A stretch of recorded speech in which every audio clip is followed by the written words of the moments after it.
Evaluasi. Evaluasi adalah proses penilaian dalam perusahaan. Dapat didefinisikan sebagai proses evaluasi akan mengukur efektivitas strategi yang digunakan untuk mencapai tujuan perusahaan. Data yang diperoleh dari pengukuran akan digunakan sebagai analisis suatu program berikutnya.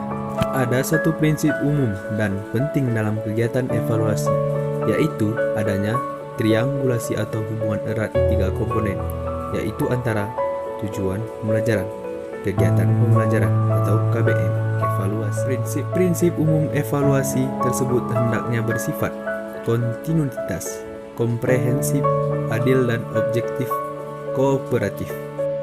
Tujuan evaluasi. Secara umum, evaluasi bertujuan untuk melihat sejauh mana suatu program atau suatu kegiatan tertentu dapat mencapai tujuan yang telah ditentukan. Secara spesifik, evaluasi memiliki banyak tujuan dan tahapan evaluasi. Ada pesanan yang mendasari atau proses sebelum melakukan evaluasi, yaitu mengembangkan konsep dan melakukan penelitian awal. Konsep harus direncanakan dengan baik sebelum eksekusi terorganisir, dan pesan harus tes untuk memeriksa kompatibilitas antara draft yang disiapkan oleh pesan eksekusi.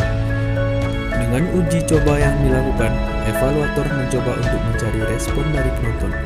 Respon penonton penting untuk mengukur efektivitas pesan. Proses evaluasi.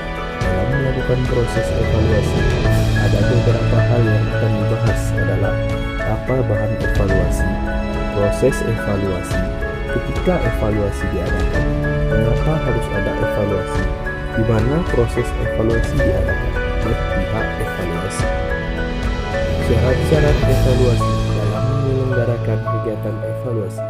Kita perlu memperhatikan syarat-syarat yang harus dipenuhi kegiatan evaluasi tersebut. Syarat-syarat umum yang harus dipenuhi adalah sebagai berikut. 1. Kesahihan. Kesahihan menggantikan kata validitas yang dapat diartikan sebagai ketepatan. 2. Keterandalan. Syarat umum yang juga sama pentingnya dengan kesahihan adalah keterandalan evaluasi. 3.